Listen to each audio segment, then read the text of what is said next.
ইষ্টপ্রাণ দাদা ও মায়েদের জানায় আন্তরিক জয়গুরু। আজ ইষ্ট প্রসঙ্গে আশ্রম সংবাদ জেনে নেব।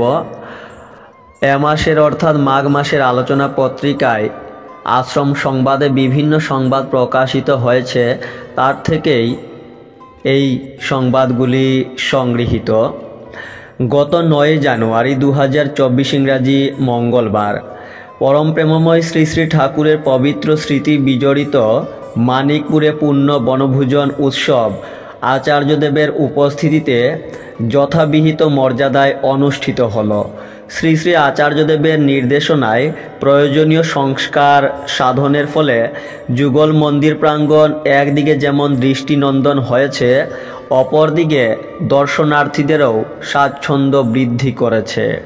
দেওঘর আশ্রমের বিভিন্ন বিভাগের কাজ যথারীতি এগিয়ে চলেছে। আশ্রমের নানান স্থানের সংস্কার ও পরিবর্ধনের কাজ চলছে। দ্রুতদীপ্তি হাসপাতালে নতুন নির্মীয়মান বিল্ডিংয়ের ত্রিতল ঢালাইয়ের কাজ চলছে। সম্প্রতি সৎসঙ্গ পাবলিশিং হাউস থেকে প্রকাশিত ইংরাজি গ্রন্থ মাস্টার ফুলফিল্লার ইংরাজি ভাষায় লেখা শ্রী শ্রী ঠাকুরের জীবন দর্শন 1 জানুয়ারি 2024 ইংরাজি প্রকাশিত হয়েছে।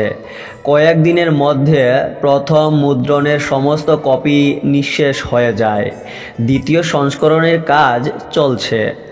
প্রায় দেশের নানা প্রান্তের বিশিষ্ট মানুষজন পরম দয়াল শ্রী শ্রী ঠাকুরের পুণ্য পাদপীঠে আসছেন।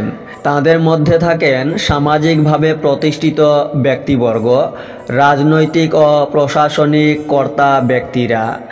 গত 28 নভেম্বর 2023 ইংরাজি আসামের Bodoland people's front chairperson Shri Hagrama Mohilary, 25 December 2023 ইংরাজি গুড্ডা থেকে নির্বাচিত সাংসদ শ্রী নিশিকান্ত দুবে, 26 ডিসেম্বর 2023 ইংরাজি রাষ্ট্রীয় স্বয়ংসেবক সংঘের প্রধান শ্রী মোহন ভাগবত শ্রী শ্রী ঠাকুরের পুণ্যলীলা ক্ষেত্রে আসেন এবং প্রত্যেকে শ্রী শ্রী আচার্যদেবের দর্শন, প্রণাম ও বাক্যালাপ করে অশেষ আনন্দ লাভ করেন।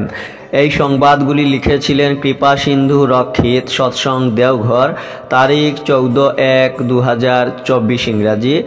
আপনারাও এই তথ্যগুলি অবশ্যই শেয়ার করবেন, ভিডিওটি লাইক করে অবশ্যই শেয়ার করবেন। জয় গুরু।